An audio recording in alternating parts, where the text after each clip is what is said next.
We're here with Infinite Ammo Syndicate to talk about our top 10 horror games. What we did was we worked together to come up with a list for each podcast, and some of us played all the games, some of us played a couple of them. But thank you guys for joining us, and I'll throw to you guys to introduce yourselves. So my name is Renegade Operative. I am the host of the Infinite Ammo Syndicate. I am glad to talk to you this morning about horror games and all type of spooky stuff with our list. So I want to pass the baton to my other co-host, which is Tolkien. I am Lady Tolkien. I am a co-host of the Infinite Ammo Syndicate, and I am super excited to be here to talk about horror games, as that is sort of my new niche. I love playing horror, so. Ooh, all right. It's brewies too, right, man? Yeah, I love a good bit of horror.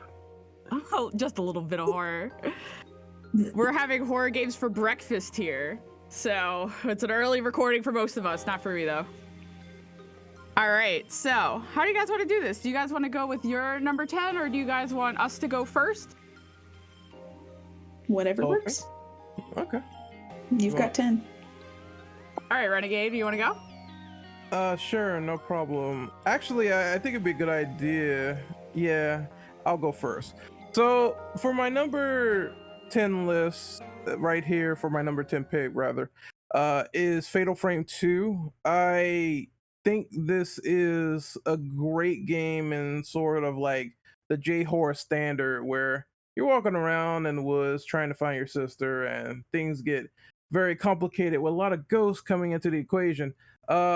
One thing about this game is just the fact that it is based on pure 100% horror, as more ghosts appear in the area.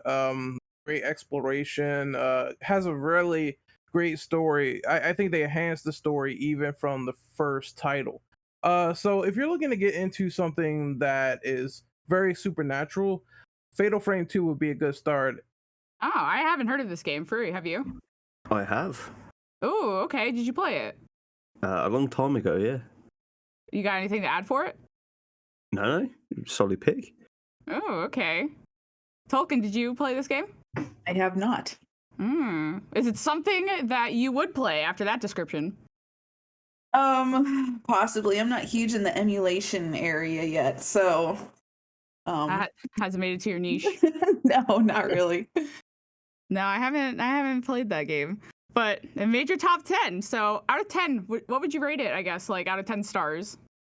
I will say a 9. I think it's definitely enhanced as far as comparing it from the first one to the second one, because I feel the first one, if you have like very bad nerves, it gets a little draining, because each encounter is a ghost encounter and they don't have you have any room to breathe. So the second one kind of spaces things out, and it adds like a lot of plot with the shrine massacre that you'll find out later in the game. So I would give it a 9. I think it's a pretty solid experience so far.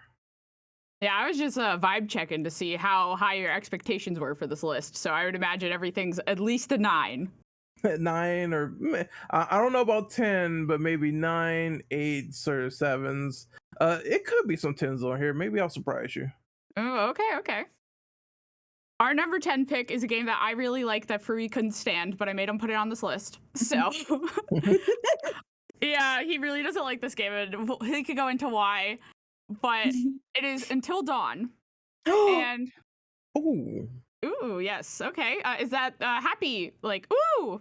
Yes, that's really happy, because I think Until Dawn is just one of those games that is so engrossing with the characters and the setting and everything. We talked about this before on our podcast with the episodic discussion. Yeah, so I really liked Until Dawn. My experience playing this game was actually watching someone play it for the first time. Back in college, some kid brought his PlayStation, and we all sat in the dorm common room every night, and you would play a couple hours, and everyone in the room would be like, oh no, go that way! So my first run through with the game was with a bunch of friends, but the atmosphere of the game is just so creepy because it's in the woods, and I just feel like nighttime in the woods is just scary on its own.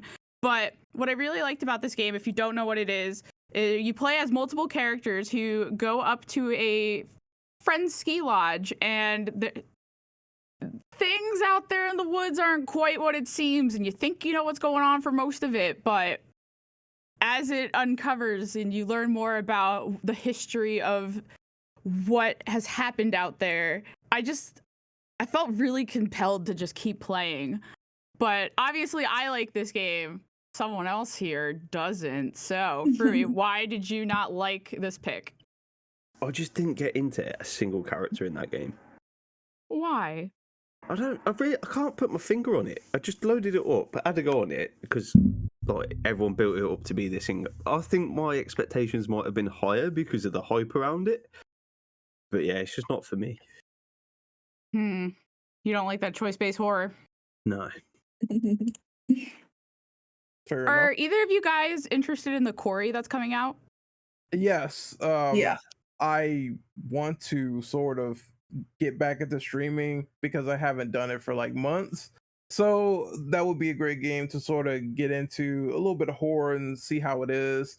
And also they have David Arquette, which was Officer Dewey in the Scream series. So I always like that guy with his enthusiasm and everything. And I felt like as soon as I saw him, I'm like, yep, I'm sold on this game. I want to play it right now. What sold you, Token? On the Corey, basically same as Ren. Plus, I didn't get to play until Dawn because it was a PlayStation exclusive. But I watched tons of gameplay on it, and then I actually ended up playing through the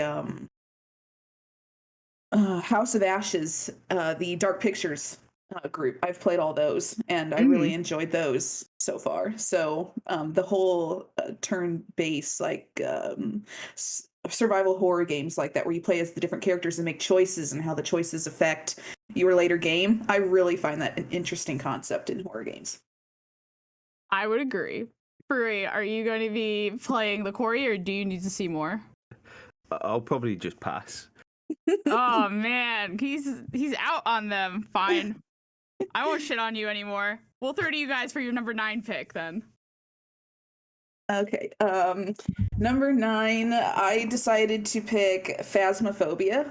I thought it would be interesting to put a multiplayer or two on the list, instead of just single player. And I just started getting into Phasmophobia. So basically it's a 4-player online co-op horror game where you take your team and go into different scenarios, houses that have different kinds of ghost schools that all do different things, and you have equipment to figure out which ghost is haunting the premises, and it's just a lot of fun seeing people get chased and trying to figure out what's haunting you, and I just thought it's a really fun game to play in a group.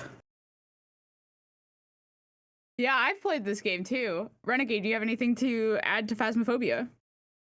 No, unfortunately, I have the game on Steam, but it's been quite hell this week to sort of get all the other content out, so I haven't had the time to play it. But I do want to play it. I'm curious, and I've seen streamers play it before, and I always get told to not shit talk the ghost because if you do, he'll come out and kill you. So that's probably the first thing I'm gonna do, like the idiot I am. Yeah, I liked Phasmophobia playing with friends. I never played alone, but I never played in a serious manner. So I would move stuff around the house and try to convince my friends that something was going on in a room. So I feel like I never gave the game a chance for it to be scary to me. But Frui, you played Phasmo, right? Yeah, I loved it. All right, what did you like about it? Just the sheer panic that the game could create. You got any stories? Again, best one was when we first started streaming with a couple of guys from work. One of them really is against all this sort of stuff. He's not into it at all. We start talking about stuff and he's the one to walk away. So we went down to the basement. We were trying to hunt down the ghost, and then it turns out he was left upstairs with the ghost, and he just kind of shriveled up on camera, screaming like, "Oh no!" Ah! And we were like, "What's happened?" Went upstairs, and he was dead. I would imagine he didn't play with you again after that. No, he didn't. He couldn't have. Yeah, I saw that coming. All right, Furry, why don't you take number 9 on our list? I've got Alien Isolation. Ooh. Tell us about it. it was a really good time between the Alien movies, I thought, giving you a different perspective from Ripley's daughter. It's got a good combination of combat and non-combat with the different enemies you've got in the game. So you could fight like the androids, but you couldn't physically really do much to the alien. A lot of it was based off like your move sensor, which got you thinking, how do I hide? Can I outrun? So it was one of those that give you a bit of everything, but always kept you quite tense, I thought. Yeah, I played this game, and like our number 10 picked, I didn't like this game. So I have a problem with being stealthy. I'm very bad at it. And I hate that I can't defend myself. So the alien pissed me off more so than scared me. And the scariest part about this game was when you went into the nests and those scorpions. If you missed the scorpion, it would jump and it would block your whole screen. That scared me more than anything else in this game. Did you two guys play this? I have not. I did buy it. It's on my Steam, but I do plan on playing it eventually, but I have heard really good things about it. Yeah, I'm in the same boat as her, except I'm a bit more of an Alien fan, so I kind of know what to expect when I play this game. And I've seen like a lot of extensive gameplay. So far, it looks like it will be pretty dope because I really enjoy stealth games. It's just that I haven't had the time to get around to it. But when I do, there will be plenty of screams and terror and running out of the basement because I'm pretty sure is going to blow my mind in terms of sneaking around and getting caught by the alien. I see people my friend has like this game and he always gets caught by the alien like every single time. I'm like, dude, this is gonna be me in the next few months, so don't worry about it. Yep. I swear to God, that alien just knows where you are. Even if you play on easy mode, it just knows where you are. But Free didn't have a problem with that, I would assume. No, I enjoyed it. Like, again, fan of the film, so kind of knew what to expect. But yeah, it does keep you on your toes. Yeah, I haven't seen the film, so I guess I really went in blind. All right, we'll throw to you guys for your next pick.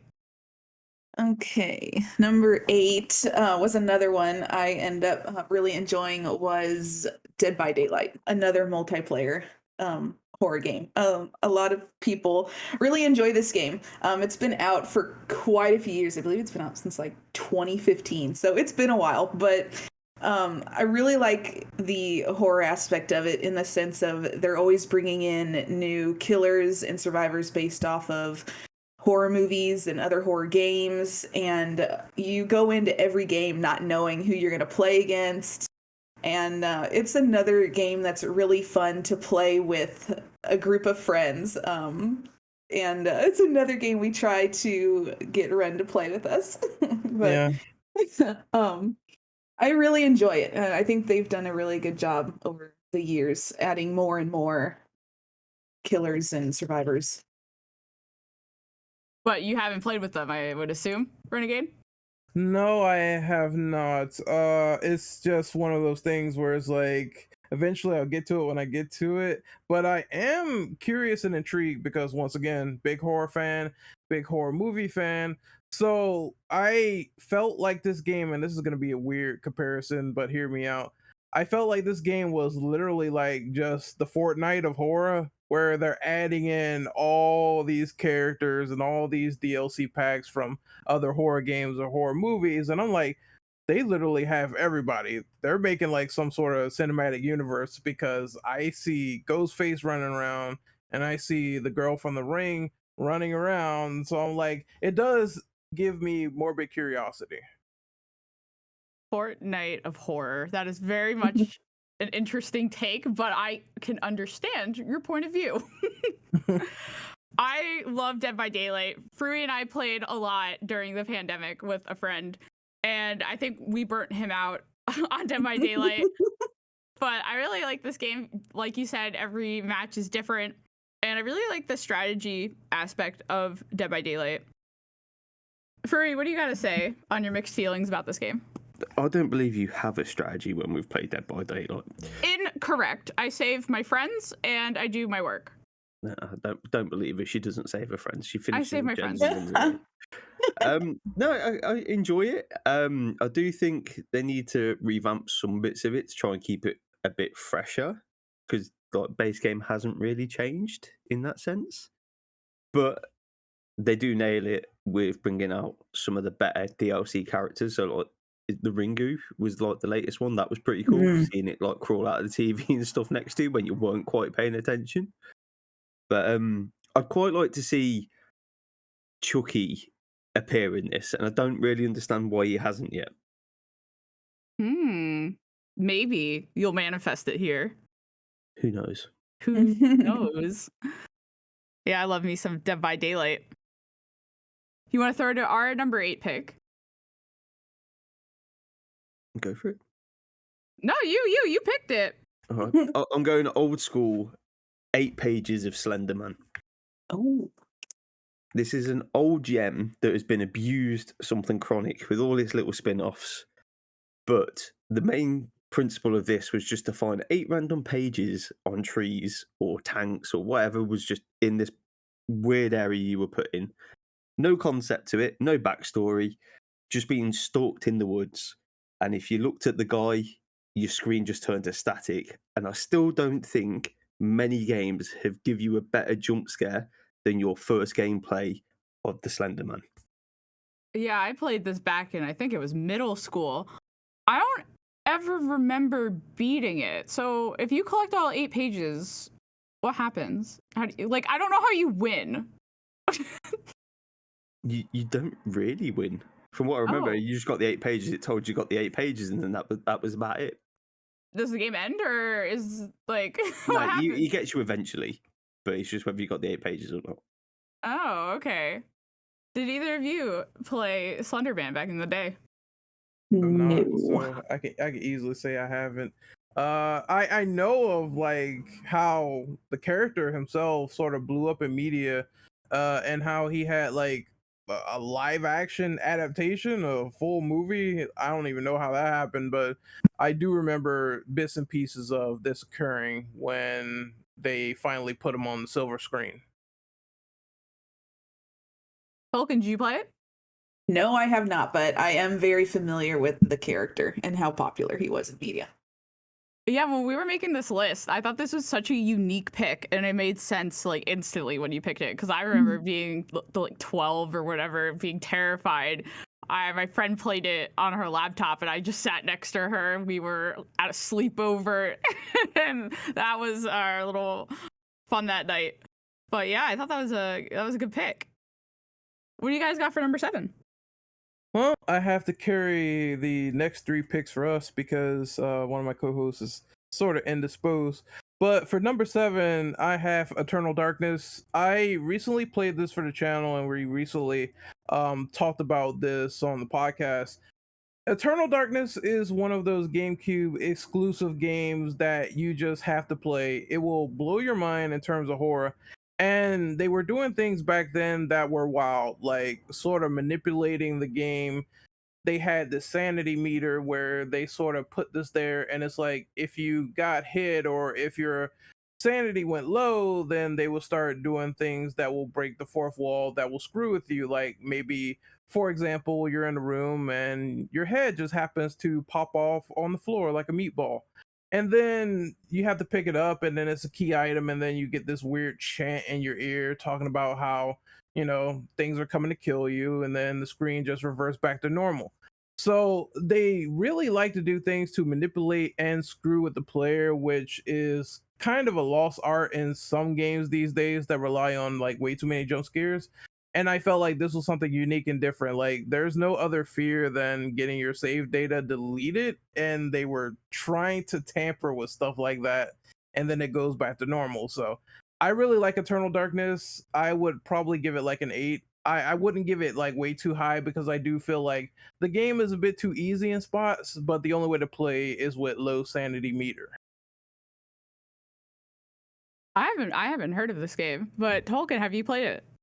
No, I have not actually. Free? I think I have.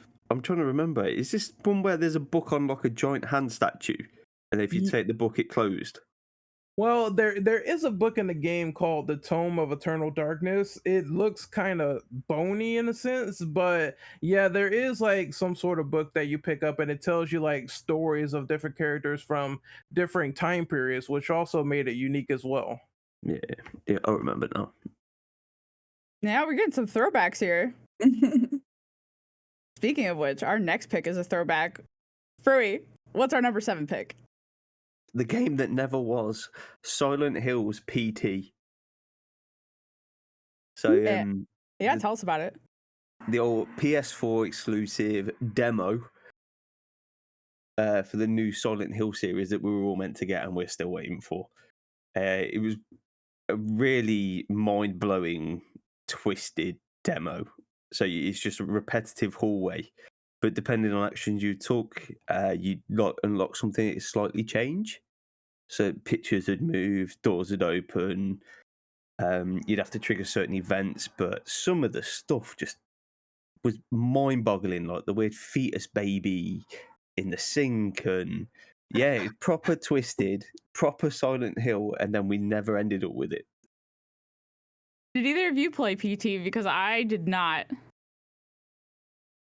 No, Tolkien? I did not. I am very familiar with the Silent Hill series and I've seen the movies, but I never had a chance to play the games.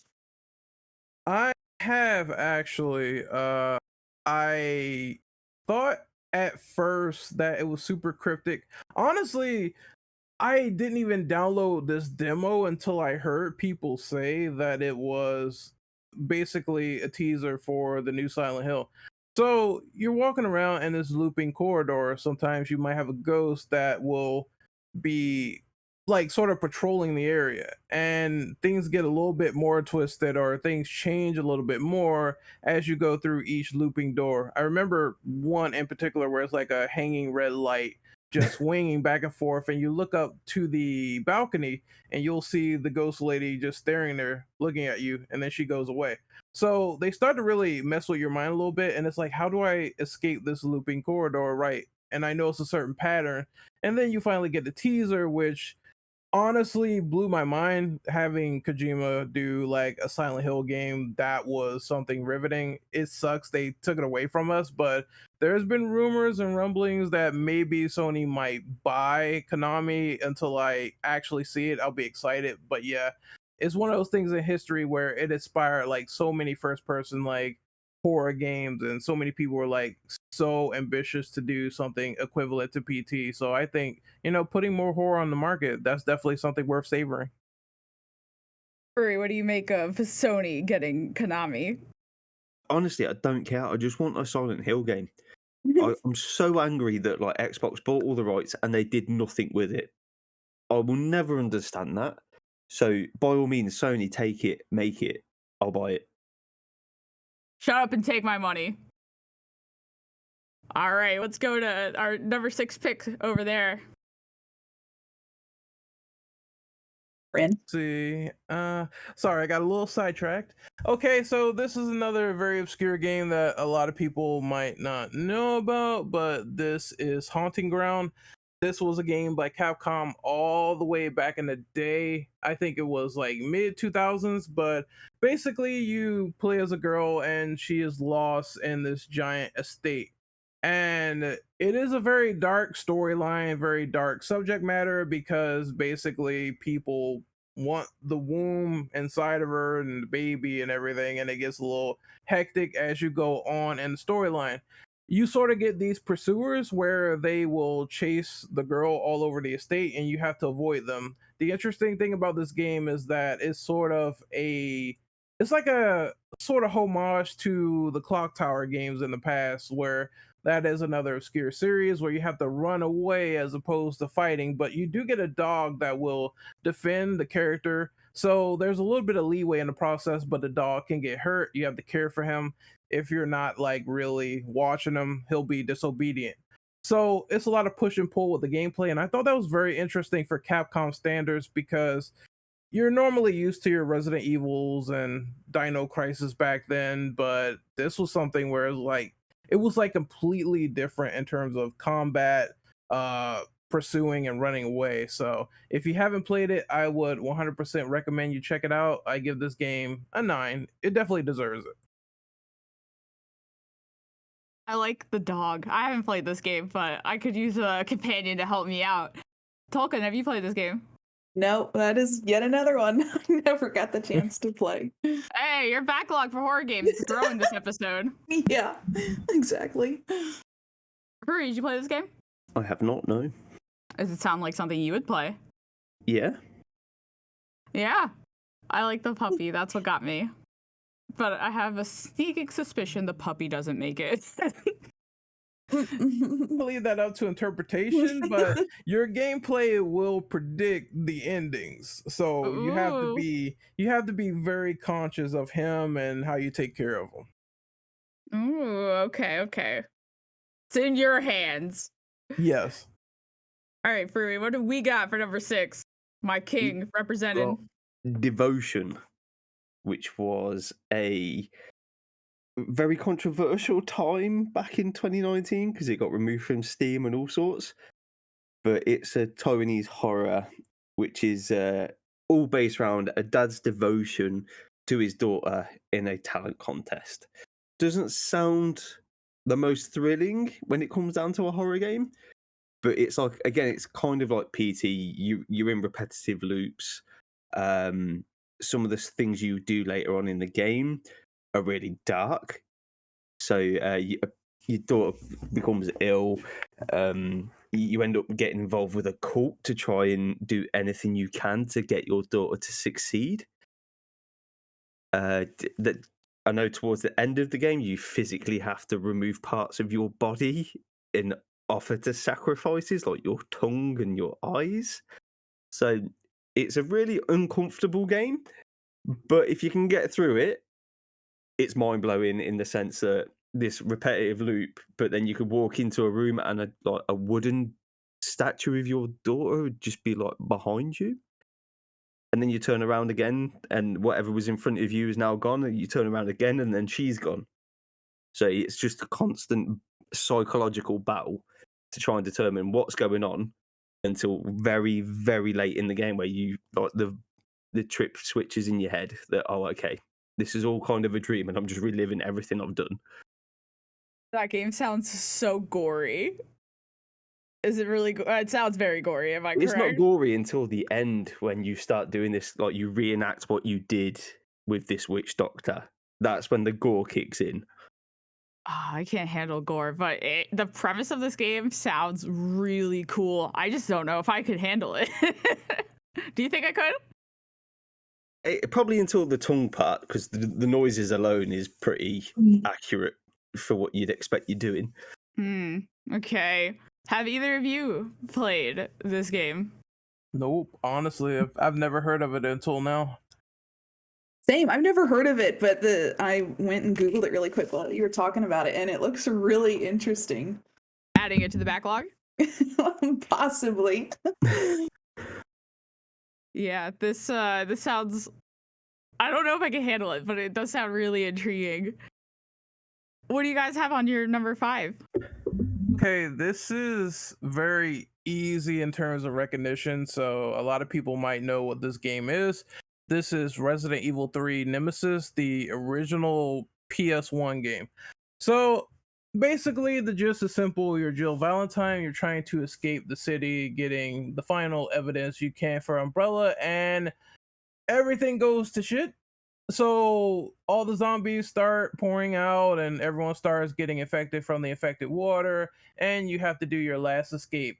Well, in the meantime, in the process of doing this, they basically sent out, well, Umbrella, the evil overlords, they send out a enhanced tyrant model called the Nemesis, and he is the main draw of the game. He's like basically a final boss in the beginning of the game, pursuing you from area to area to area, which made it a little bit more unique than Resident Evil 2. You have to do everything to survive, run away, or fight, because he will kill you at every singular second. This game sort of upped the tension for the Resident Evil franchise, making it a little bit much harder than normal, but that's why people kind of like it so much. It sort of created a feel and atmosphere while continuing storylines from the original Resident Evil 3 with the character that was Jill Valentine. I mean, the original Resident Evil 1, because she's from Resident Evil 1, obviously. So I give this game high praise. I think it got an 8.8 in my review because it's just really good. But obviously, there are some things that really don't work as well, like the dodge mechanic, for example. That's a little bit wonky in the original game. And they also I'm making remade my. this. Oh yeah. They, Oh they yeah, put out a they remake. remade it. Yeah, it's not as good, but again, I liked it for what it was. So I'm not gonna crap on it or anything. But yeah, if you want to play the remake right now, you can do that. Or if you want to play the original, you can obviously emulate or go to the PS3 store and see what's happening. Vulcan, have you played this game? I have not. I am a really huge fan of Resident Evil, and I do have the remake, which I have yet to play on the backlog. But I never took much interest in the older ones. It's the graphics for me. I like the newer graphics. I don't think I could get into the older games for that reason. Queen, I'm with you. I I am currently making my way through the Resident Evil franchise. I'm still on the first game, and it's taking me a little bit because there's no quest log. There's nowhere to like really track where you're going. So I feel like I'm taking longer than the average person. So my review for Resident Evil 3, tentative at the moment. But I know Fruby's played this game, so I'm sure he has more to say than I do. Yeah, I love Resident Evil games from start to finish. I did like the remake, but he is right. Please go and play the original first. The remake does cut a fair bit out. Like story? Yeah. Story and gameplay mechanics too. So there's a fair bit of cut content. And that's why it's recommended to play the original, because you're going to see like the full scope of the game. There was also like a choice system that was also cut. So you might get an opportunity to sort of like maybe open a valve or knock Nemesis out. Depending on the situation, it could even change the story. So you might end up in different places on the map, or you might end up fighting different enemies because of it. It was a very unique system that unfortunately was left on the cutting room floor for the remake. Yeah. I just remember like being able to get rid of Nemesis pretty early on at the petrol station, and you don't even visit one in this one. Yep. I wonder why they changed so much. I don't know. It apparently probably has to do with development and the fact that on the heels of the RE2 remake, they were like, you know what, we really got like a lot of people putting eyes on us now. Let's just do this and sort of put up a hodgepodge of teams, which probably had too many cooks in the kitchen wanting to do different ideas, because it was like, I think 2 to 3 development teams on Resident Evil 3 remake. So that might have muddled the vision, so to speak. I'll get there when I get there. I'm trying, guys. I'm trying. It was my New Year's resolution to play through Resident Evil games this year. Oh, man. So I'm working on it. Fury, what we got for number 5? We have got Condemned, the Criminal Origins. So you played a SCU officer, if I remember rightly. You'd show up to scenes of murders, but conveniently, they were all people that you were chasing. So there'd all be other killers and whatnot, and it was a big game of cat and mouse between you and whoever you were after at that time. You would have to like forensic the scene, so you find pools of blood to try and work out where it come from, the weapons, this sort of stuff. But there was 9 out of 10 of them. There was always somebody watching you while you were doing it. So it's first person. It's very dark. It's very gritty. So one that I remember straight away was like you were in an office and you heard, like, whilst you're inspecting some bits, you heard a rustle, which kind of got you on edge. And then when you look up and look between the shelvings, there's just a pair of eyes looking back at you. Oof. And it's a case of trying to get around the other side before they darted off and trying to follow them this way, that way. But it just reminds me of a good film back in the day. where cop and murderer face off reveal, and it was just a very good psychological horror because no matter what you did, you were never quite safe because there was always something around the corner, or when it got really tense, someone had knocked something over by accident, but it was enough to tip you over the edge of thinking, "Oh God, is it time?" This is how I go out. Yeah. Yeah, I haven't played this game. Free is doing a killer job carrying my ass, but it sounds really interesting. Have either of you played this game? Uh, can't say I have actually. I haven't. However, I do own it on Steam. I did hear about it and bought it, and I plan on playing it for my channel. I just haven't yet. So it's nice to hear it being on the list, and then it's that good. So now I'm excited for it. Again, another title on the Tolkien backlog. Yep. I hope someone's counting. This girl's got all the games on her backlog. All right, what do you guys got for number 4? Number 4 we got is Tormented Souls.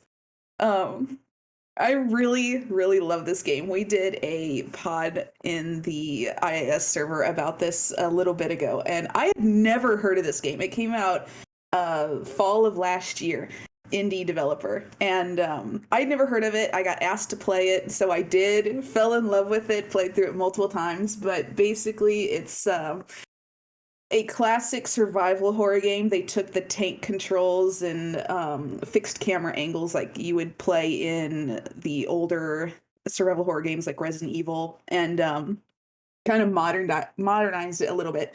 You basically play as a girl who's trying to figure out the disappearance of a pair of twin girls in a hospital. It's kind of like a huge mansion. So you go through and you do tons of puzzles, and there's enemies, and you use like the environment and whatever weapons are around, so like a crowbar and nail gun, to defend yourself as you go through and try to figure out what happened to them and who she is. And it's a really fantastic, well done game, and I think more people should play it. Furry, have you played this game? I have not, no, but I have seen it. Is it something you're interested in adding to your backlog? It will probably make its way into my backlog eventually, yeah. All right. Yeah, that sounds interesting. I'm kind of impressed so far with the lists. We haven't had any crossover yet, so everyone's learning about new horror games to play, which is really exciting. What do we have on our number 4 list? We've got an iconic Five Nights at Freddy's. Oh, Sounds like we got a fan. But no, again, just something really unique for the time and made you think a lot more than some horror games do. So you had like your power, that was your essentially life meter for this game. You could occasionally fluke it in the last hour if you ran out at the right time and then just hope to God no one decides to pop up. But I like the fact that it wasn't so much as just cheap jump scares. There'd be ones where you'd be flicking through the cameras and then like you'd physically see a camera go down, but then the camera like behind or in front, they'd just appear and they'd be looking at the camera as if to say, I'm on my way. But then when you've got like flashing lights at the doors, and if you, again, when one got close, if you flashed it, it was just like oh God, they're there, because you wouldn't see them. But it was just that constant rotation of flashing cameras, doors, but also being so mindful with that power bar. Otherwise, it was just GG, and then the jump scare with Freddy. So this is the first game you're referring to, right? Yes. So I would assume, in your opinion, this is the best one out of all of them? Number 2 was good, but I think after that, after number 2, the spin-offs become better than the main series for me. Some of the stuff the fans made. Because like, the lore and stuff behind them was a bit better. But the first game opened up so much for so many people. Yeah, this is a game I haven't played, but I'm familiar with the gameplay and how creepy it is. I watched a friend play parts of it, and it's just Chuck E. Cheese on drugs. I mean, oh my god, it looks very interesting. Have either of you guys played this game? Token. Yes, a little bit. I'm a real scaredy cat. For me, loving horror, I get scared so easy. So I do more watching other people play Five Nights at Freddy's, but I've been very familiar with it since it came out, and I've watched as it's progressed in games. And I actually bought the newest one, and I have yet to play it, but I do love the series. It's a very unique take, and really fun. I can easily say I have not, but I am familiar with that bear. I see his damn face everywhere, and I'm like, oh my god, it's all over the place. That's definitely one of those other things that blew up in media. If it wasn't Slender Man, it definitely was Five Nights. So I haven't played it, but I've seen Fazbear. Believe me, I know he exists. So is this going to be on your backlog, Renegade? I don't know, because it's one of those things where it's like I would play it, but I also don't know if I would ever have the time to get around to it. There are those backlog moments where it's like there's that one game in there that you never know you're gonna play any day, actually. And if I had like Five Nights, that would be one of those games. All right. Maybe a future Steam sale. Well, I'm pretty sure the games are pretty cheap, but maybe it will make its way. Just maybe, just a little bit of thought there. Maybe a little ominous, you know. I don't know if I'll play it, but I don't know. It's I'm a little bit of a scaredy cat, I would say too. But I mean, that's part of the thrill, isn't it? Yep. Yeah. All right, let's work our way into the top 3. What do you got for number 3? Number 3, we've got Evil Within. Another one I absolutely adore. I can't tell you how many times I've played this game, but it was developed by the same developer who made Resident Evil.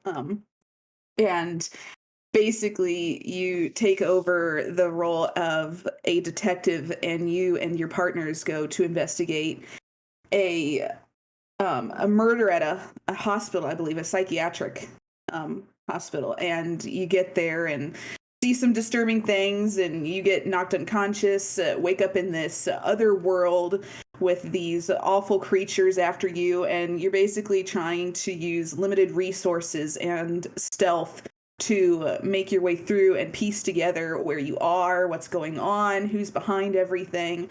And it's a really well done game. I have yet to play the second, but the first is absolutely fantastic. Very horror oriented, lots of traps, lots of different creatures, different weapons. It is a really well done game, and I enjoy it very much. Renegade, have you played this?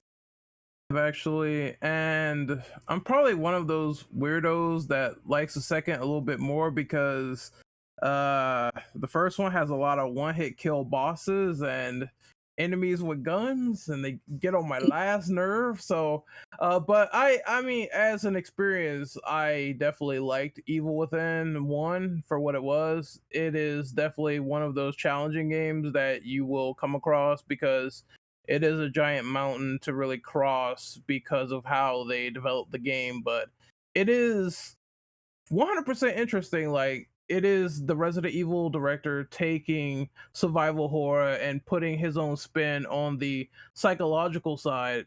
I think RE was like a lot more visceral, in your face, whereas this is like you don't know what's real and what's not, because the world is shifting around so much like a giant wheel. So I really did enjoy what it was, and it laid the foundation for a pretty awesome sequel. Yeah, this is a game that I've seen advertised a lot. I haven't played it. I didn't know much about it, but it does seem pretty well liked. Furry, have you played this? I have, and I did enjoy them both. Do you have a preference over one or the other? I think the second one's better than the first. Ooh. And why is that for you? Kind of what Renegade said. Like some of the bosses were, it felt like I was more in like Demon Souls with some bosses than it should have felt. Oh, Yeah, okay. it's pretty hard. Like the first one is no joke if you're getting into that game, even as a first timer, because the bosses will one shot you, and it gets a little bit annoying after a while when you're in the middle of the game. I got all these guns, and this guy can like eat me like a fruit roll up in like 5 seconds. So it sort of is that push and pull, whereas the second game is a lot more balanced and fair. You will get grabbed and stuff like that, but the bosses will not one hit kill you unless you're in like the hardest mode where someone throws a knife and you just lose all your health. But that's sort of like a difficulty based thing. That's par for the course. But as it stands, I would say the second game is a lot more balanced. Eat you like a fruit roll up. That might be the quote of the show. Yeah. I loved that comparison. All right, Fruity, what do we got for number 3? We've got Amnesia. Another fan right here, Tolkien. So it's very psychological in that sense that you start off, you wake up somewhere, you don't know what's gone on. All you can remember is your name. So you've got to work your way through this giant mansion. It's a case of when the lights start going dim, your mind starts to run away with you. So it will start making things appear where they're not. You'll start making up like monsters in your head that you will have to outrun and hide from. There's different like water monsters that you can't see, but you can see where they're going. Ooh. So there's like you got to jump across some crates, but if you jump in the water at any point, it's like a shark's just coming bombing at you. You can see the water's going mental, but if you can get out in time, you take no damage or anything like that. So it's all like very interdimensional, psychological, but again, bit of a cult sensation. Blew up out of nowhere, died off for a bit, and then someone else did a spin-off and it just exploded again. Is Rebirth the spin-off, or is that a proper sequel? I believe that one's a proper sequel. Okay, yeah, I claimed that on Epic Games for free, but I have the tendency to claim free games on Epic and then not play them. So maybe one day I will actually get around to downloading an Epic game that I've claimed. But have either of you played Amnesia? I think Tolkien has. I have not, unfortunately. No, I actually haven't, but I do own them. Once again, another group of games I heard really good things about, wanted to play for the channel. Haven't gotten to yet, but even more excited now that it's on the list. Wow, what a fake out. Your reaction made me think you played it. Yeah, I heard the name and I was like, oh my gosh, another one that I've heard really good things about. So it's nice to hear it's made the top 10. So it must be really good. Yeah, she's going to be rearranging her backlog after this episode. Yeah, put all these in the front. Yeah, make it to the front log. That's a term I made up a couple episodes ago, and I'm just going to make it a thing. Yeah. All right. Top 2. What you guys got for number 2? There's no way that no one has not heard of this game. It's RE7, Resident Evil 7, Biohazard. I mean, I don't know what more to say. I really love this experience. It was the RE series once again trying to reinvent the wheel and go into first-person horror for a first time. A lot of people sort of cite PT as the success, and honestly, even if it really shows that they tried to do it and make their own thing with it. I liked running around and messing with the bakers and trying to get out of this spooky scenario. You play as Ethan Winters, and he's in this very messed up situation, and he's trying to find his wife. So obviously there's some infection going on, and the first thing that happens is she gets infected and she starts walking up the stairs like she's from The Exorcist. So it's really creepy and unsettling the first moment that you sort of boot into the game and deal with the situation, this boss. I loved it to pieces. I think it's a very great game. I think it's something that, really made the RE series go back to the roots, go back to horror, and say, hey, we're doing this because RE6 had like several thousand exploding cars in the middle of the street, like a Michael Bay movie. What do we do from here? We got to go back and sort of hit the reset button. Tolkien, have you played Resident Evil 7? I have, and I probably love it just as much as Renegade does. I really enjoyed it going to first person. It was a really interesting spin, and I know a lot of people didn't like that they did that, but I really appreciate it, and I think it made it even scarier the way they did it that way. So yeah, it's one of my favorites. I will make it there one day. It is on the list, wrapping up Resident Evil 1 HD remaster, guys. So give me some time. Review pending for me. But Furry, how did you feel about Resident Evil 7? I loved it. It was so good. I've got to the point now, I've played that many horror games, it takes something to catch me off guard, to make me physically jump. So I just remember at the start dealing with what my girlfriend proceeded to give the name of Shovel Dad. When you're trying to loop around the living room with him and stuff like that. Go upstairs, outran him by a mile, ran up the hallway, and he just comes smashing through that wall. I was like, I threw my controller at that point because I was so confident I'd outran him. So yeah, it was one of the few that's actually got me to jump. So it did well. So Shovel Dad, what's he look like? Pretty ball. Yeah. And he's a chunky boy. So Chunky boy with the shovel? yes, and Okay. he's kind of like dirty South sort of. He will yell and scream, and he will call you very, very disgusting terms, but I think it immersed you into the game taking place in Louisiana and sort of showing that here's this family that really was like normal, get this infection, and then they lose their minds as it goes along. One of the main sort of inspirations for this game was Evil Dead. So that just shows that, like, once again, they show the insanity sort of kicking into high gear as things go along. And I think there's one famous scene at the dinner table that players are going to see where it shows how crazy these people are. So Just a little bit. Yeah, just a little bit. You might see a lost arm here or there. It's just nothing. That's normal dinner. Ah, yes, of course it is. In any horror game, limbs are delicious in horror games. I'll make it there one day, guys. Just give me some time.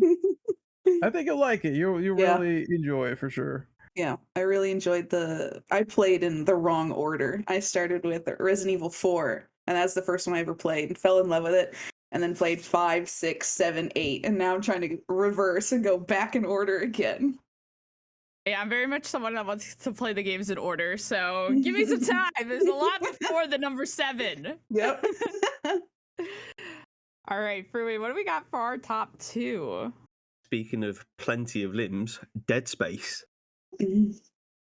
So you play as a engineer called Isaac Clarke, who is sent on a repair mission aboard this deep space mining ship.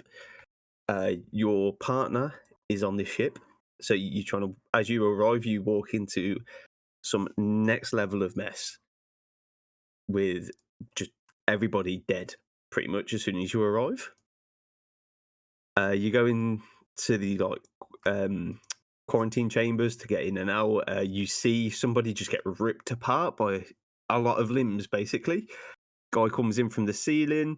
His arms are very insect-like, so lots of flailing about, but everything in this game just wants to rip you apart at any chance it gets.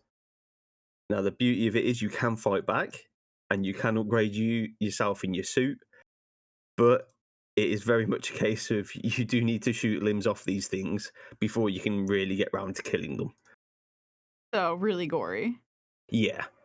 So that's This is a game that I've heard such positive things about, and I know it's getting a remake, so I'm tempted to hop into it. But I truly just don't do gore. I'd much rather be jump scared to death than handle I mean, gore. it is full of that as well. You can open a door, and as soon as you open the door, someone's on your face. Oh, yeah, that's a one way to be greeted, I would Yep. say. It's got some of the most like awkward things to sit through as well. So like you've got to do injections in your eyes and like your spine. It's just all very yeah. Oh, I don't know. Why would you need to inject your eye with what? You'll find out one day. I don't know if I will.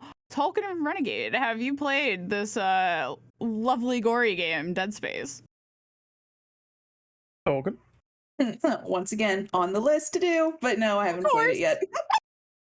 But yeah, I own them all, and I did hear about the remake, and that's kind of what got me into wanting to play it, as well as a lot of people telling me it was a really good series and that I'd enjoy it compared to the previous games that I've played. So, yep, on the list. I played Dead Space, actually. I played all of them. I am thoroughly excited for the remake. It's one of those games where it's like sci-fi horror is also just as important, and the fear of the unknown and in space and no one can hear you scream.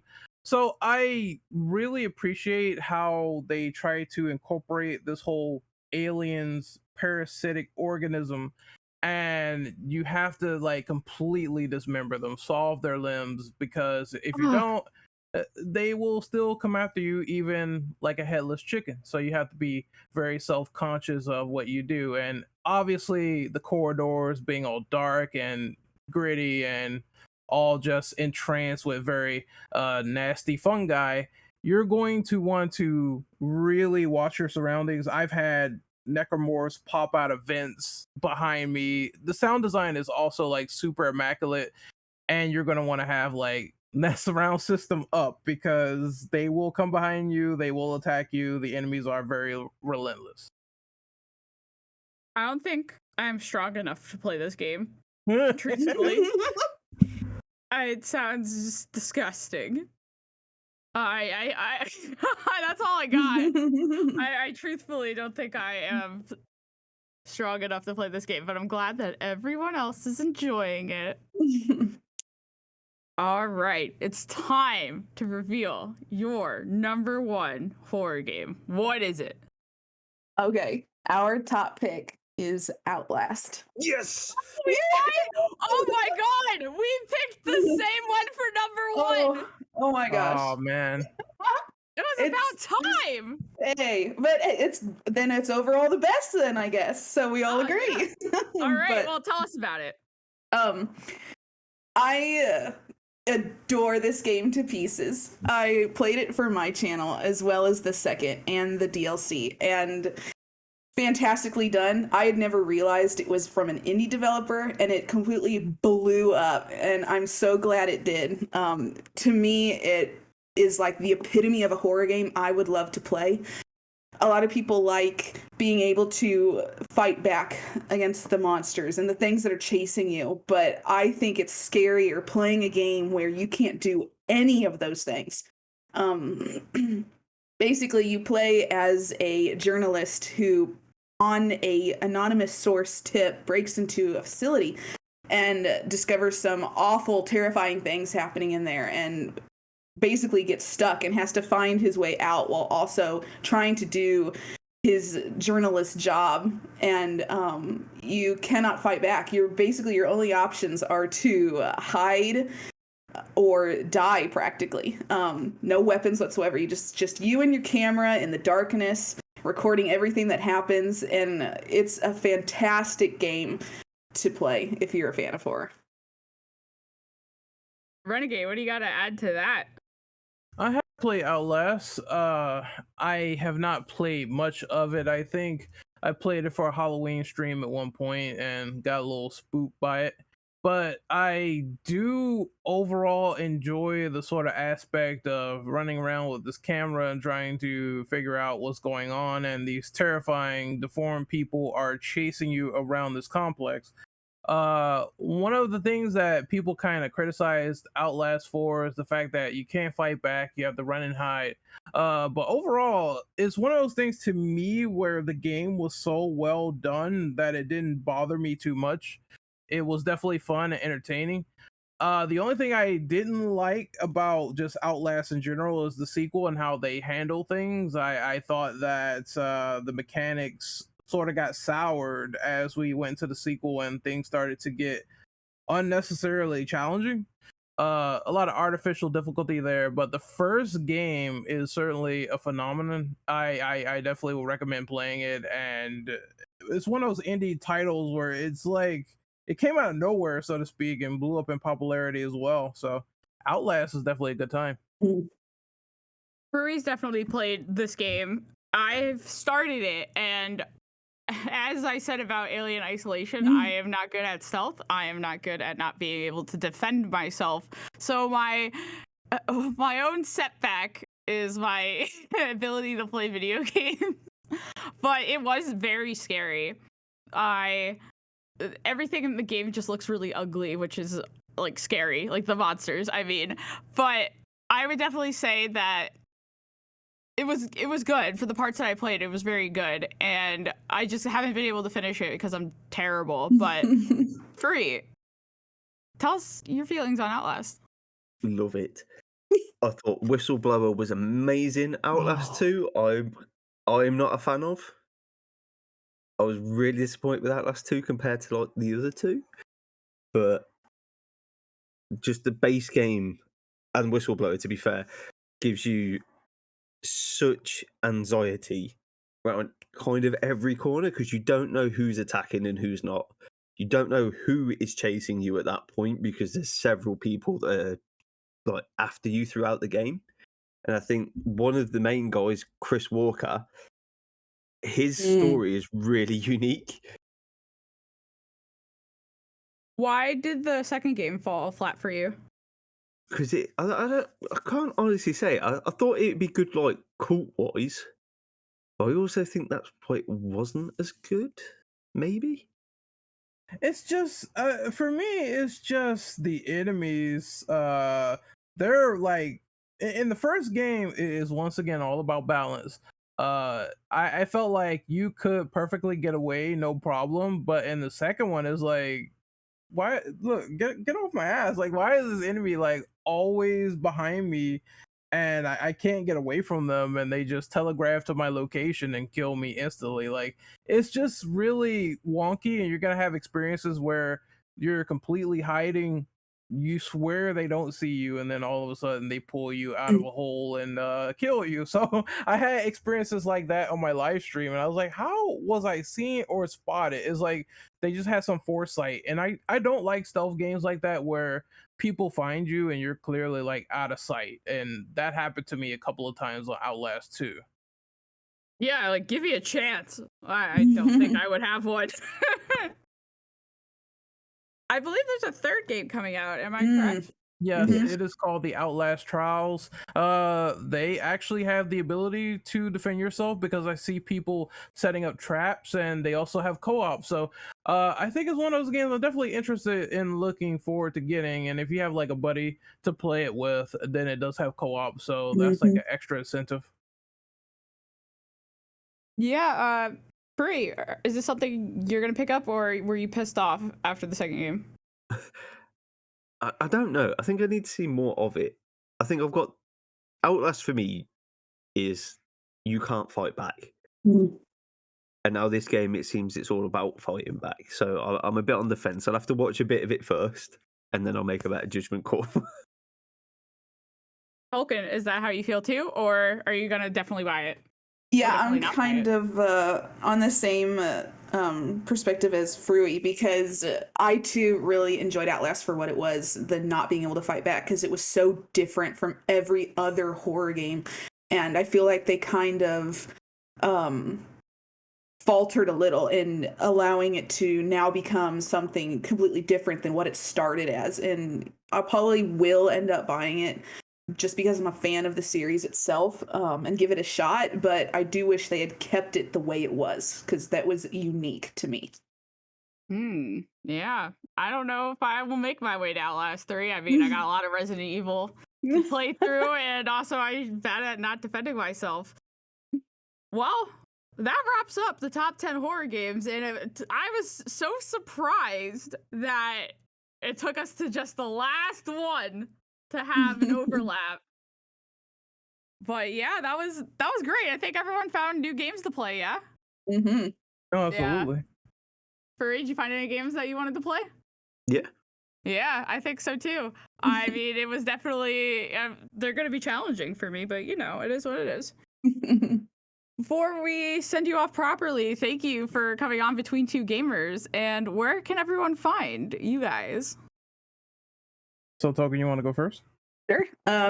Anybody can find me on both YouTube and Twitter under Lady Tolkien and Lady Tolkien 7.